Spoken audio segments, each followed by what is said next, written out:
বঙাইগাঁও জিলাৰ কুকিলা আৰক্ষী নিৰীক্ষণ চকীৰ অন্তৰ্গত নাম্বাৰপাৰা দ্বিতীয় খণ্ডত একচনীয়া মাটিক লৈ সৃষ্টি হয় সংঘাতৰ। বৰ্তমানে দখলত থকা মাটিৰ গৰাকীয়ে কৰা বেঙেনা খেতি, তামোল গছৰ খেতি, বাঁহ কাটি তহিলং কৰাৰ লগতে কোনোবাই বাধা প্ৰদান কৰিলে দাৰে প্ৰাণে মৰাৰ ভাবুকি দিয়াৰ অভিযোগ উত্থাপন হৈছে জয়নাল খাঁ, মইনাল খাঁ আৰু আইনাল খাঁৰ বিৰুদ্ধে। জয়নাল খাঁ, মইনাল খাঁ আৰু আইনাল খাঁৰ পিতৃ ৱাহেদ আলী খাঁয়ে 50 বছৰ আগতে মাটি বিক্ৰী কৰে আবেদ আলীক। সেই মৰ্মে প্ৰায় 50 বছৰ ধৰি আবেদ আলীয়ে মাটিৰ গৰাকী হৈ আছিল। কালি কোনে চৰকাৰী নীতি নিয়ম নামানি জয়নাল খাঁ, মইনাল খাঁ আৰু আইনাল খাঁৰ এটা বৃহৎ দলে মাটি দখল কৰাৰ চেষ্টা চলায়। পিছত কুকিলা আৰক্ষী আৰু বৰঘোলা আৰক্ষী নিৰীক্ষণ চকীৰ আৰক্ষী বিষয়া ঘটনাস্থলীত উপস্থিত হৈ নিয়ন্ত্ৰণ কৰে পৰিস্থিতি।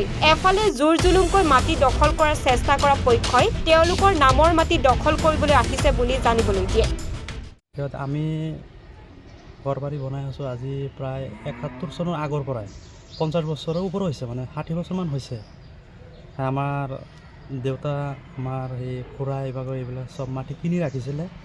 এই মাটিখিনি যেনেকুৱা ইহঁতৰ নামত আছে নে কি আছে আমি সেইটো নাজানো, কিন্তু আমি 60 বছৰ দি খাই আছোঁ ইয়াতে। কিন্তু আমি জানো যে আমাৰ নামতে আছে। কিন্তু এতিয়া ইহঁতে মানে হঠাৎ কৰি আহি কিনে এই দা কুঠাৰ লৈ কিনে জাং এইবিলাক লৈ আহি কিনে আমাক মাৰিবলৈ আহিছিলে, কাটিবলৈ আহিছিলে। আহি কিনে ইয়াতে আহি কিনে বসবাস ইতিমধ্যে মানে ঘৰ বনাইছে। আমি মানা কৰিছোঁ তথাপি ঘৰ বনাইছে। তথাপি তাৰপিছৰ পৰা মানে কুকিলা আৰক্ষী চকী এই থানাৰ ওচি আহিছিলে আৰু বৰগোলা থানাৰ ওচি আহিছিলে। আহি কিনে ইহঁতক কৈছে যে তোমালোকে ছাইড হোৱা, আমিও ছাইড হওঁ। কিন্তু আমি ছাইড হৈ আহিছোঁ, ইহঁতে ছাইড হোৱা নাই। কিন্তু আমি ইয়াৰ আগতে আমি চিভিলত গৈছোঁ। চিভিলত গৈ পেলাই আমি আগত মানে এইবিলাক চব মানে আমাৰ পূৰা হেৰি আছে, মানে আগতে মানে কৰিছোঁ, তাৰমানে ক্লেইম আমিও কৰিছোঁ যে এনেকুৱাকৈ আকৌ এবাৰ আহিছিলে। আমি তেতিয়া মানে সিহঁতে গৈছে আকৌ এতিয়া নতুনকৈ আকৌ আহি কিনে ডাইৰেক্ট ঘৰ বনালে। তাৰপিছত এনেকৈ হৈ কিনে আমাৰ মানে কিমান বিঘা মাটি? 6 বিঘা মাটি নাম্বাৰৰ পাৰ্টটো। কি ক'ব এতিয়া প্ৰশাসনক কি ক'ব? প্ৰশাসনক মানে আমি এইখিনি আবদাৰ জনাম যে আমি 60 বছৰ ধৰি যে আমি বসবাস কৰি আছোঁ, আজি কিনা মাটি আমাৰ, তথাপি সিহঁতে কিহৰ কাৰণে আমাৰ ওপৰত এফেক্ট কৰিলে, মানে মাৰিবলৈ আহিছিলে ডেগা খুৰ্কি লৈ কিনে। প্ৰশাসনক ডকাইতৰ দলৈ আহিছে। আমি প্ৰশাসনক এইখিনি আবদাৰ জনাম যে আমাৰ মাটিখিনি আমাক মানে কিবা মানে ব্যৱস্থা কৰি দিব। এই ঘটনাৰ বিষয়ে ক'বলৈ গ'লে যিজন মাটি বুলি দাবী কৰিছে, যিবিলাক মানুহে, এওঁলোকৰ দেউতাকৰ নাম আছিল ৱাহেদ খান।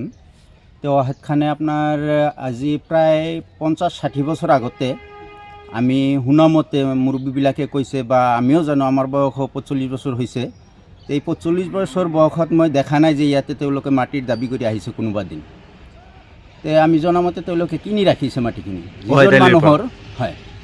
যিজন মানুহৰ ধৰক 100 বিঘা মাটি আছিল, আমি জনামতে 100 বিঘা মাটি আছিল। 100 বিঘা মাটিৰ ভিতৰত যদি গোটেইখিনি মাটি বিক্ৰী কৰি তেওঁলোকে ইয়াৰ পৰা গুচি গৈছে, এওঁলোকে ইয়াতে নাই।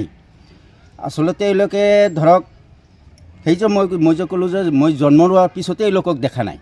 তেওঁলোকে গুচি গৈছে, ক'ত থাকে কি কৰে কোনেও নাজানে। আমি জানো এওঁলোকে খেতি কৰি আছে, খেতি বাতি কৰি আছে, ঘৰ বনাইছে।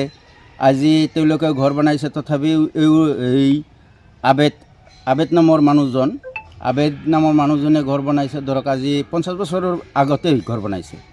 যিজন মানুহে 50 বছৰ আগত বসবাস কৰি আছে, ঘৰ বনাই থাকি আছে, সেইজন মানুহৰ মাটি তেওঁলোকে নিকিনাকৈ থাকিব নেকি? গতিকে মই জনামতে এইখিনি মাটি কিনি ৰাখিছে তেওঁলোকে। আমি দেখিব পাৰোঁ প্ৰত্যেকজন মানুহৰ মাটিত বেলেগ বেলেগ মানুহৰ নাম আছে।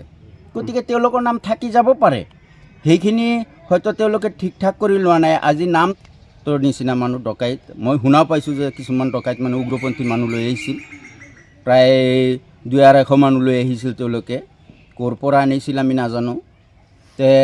আপোনাৰ ধৰক সেইখিনি মাটি আচলতে আগৰে পৰা বা আমি যিবিলাক তেওঁলোকৰ নিজা মানুহৰ পৰাও জানিছোঁ যে সেই মাটিখিনি বিক্ৰী কৰি থৈ গৈছে। মানিকপুৰৰ পৰা মুনছেৰ আলীৰ প্ৰতিবেদন, এনিফাৰত 24।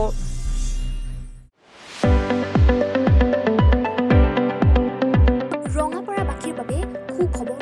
আপুনি যদি দুচকীয়া বাহন ল'ব বিচাৰিছে তেন্তে এতিয়াৰে পৰা আৰু চিন্তাৰ কোনো প্ৰয়োজন নাই।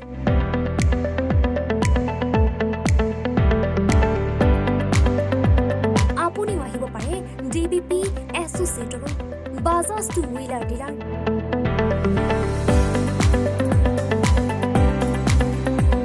আমাৰ ঠিকনা ৱাৰ্ড নং 8 ঠাকুৰবাৰী ৰোড ডাকঘৰ ৰঙাপাৰা জিলা শোণিতপুৰ অসম আমাৰ যোগাযোগৰ নম্বৰ 9435707133 9707967285285